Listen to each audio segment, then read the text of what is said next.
Hello friends, welcome to I system academy. Friends, आज हम एक क्वेश्चन करेंगे लाइंस एंड एंगल्स का, जो क्लास 7 से है। और ये क्वेश्चन ओलंपियाड में पूछा गया था, मैथ के ओलंपियाड में। तो क्वेश्चन दे रखा है, A B parallel to C D and E F is transversal line if angle P is 5x minus 20 degree and L Q angle L is 3x plus 40 degree, find the value of angle y minus x. ये basically हमें एक lines and angles का question है। तो इसमें एक line दे दी है, इसमें क्वेश्चन में गिवन है कि ए बी पैरेलल है सी डी के, यानी कि ये वाली लाइन ए बी पैरेलल है सी डी के, और ये जो कट मार रही है इसको ट्रांसवर्सल लाइन कहते हैं। तो इसका नाम ई एफ है। तो ई एफ क्या है? ट्रांसवर्सल है। हमें क्वेश्चन क्या बोला है?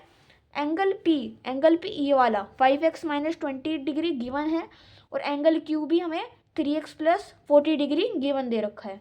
तो हमें निकालना है एंगल y माइनस एक्स की वैल्यू क्या होगी। तो सबसे पहले हमें एंगल x की वैल्यू निकालनी होगी, फिर y की निकालेंगे, फिर माइनस कर लेंगे। तो अगर हम ध्यान से देखें इस लाइन में, तो एंगल डी क्यू एफ और एंगल बी पी क्यू जो है वो करस्पॉन्डिंग एंगल है। कैसे? क्योंकि देखो, ये ऐसा साइन बना रहा है और ये भी ऐसा, और अगर ट्रिक से याद रखें तो ये एफ का साइन बना रहा है, और एफ का साइन कौन बनाता है? Corresponding angle. और करस्पॉन्डिंग एंगल की प्रॉपर्टी होती है कि वो दोनों इक्वल होते हैं। ठीक है, तो angle B P Q is equal to angle D Q F.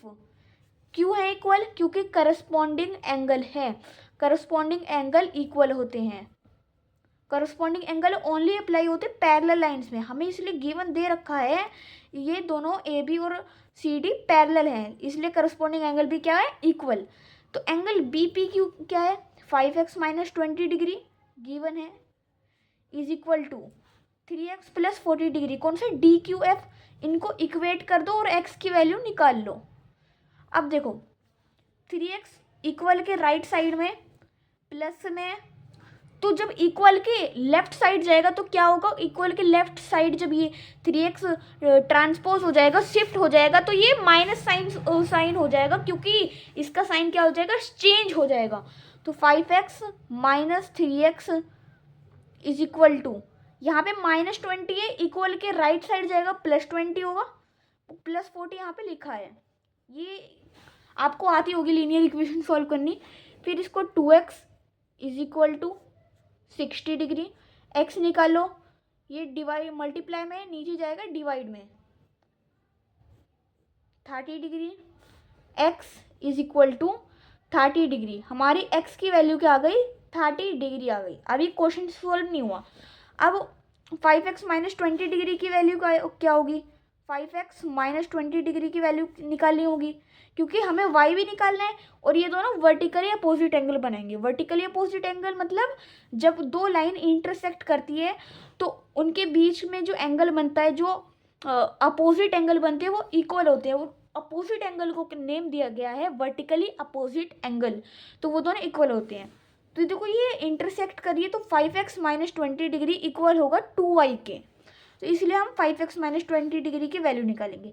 यहाँ पे हमें x की वैल्यू पता है 30 डिग्री, 5x की जगह 30 डिग्री रखो और minus 20 is equal 5 multiply 30 150 minus 20 degree, right.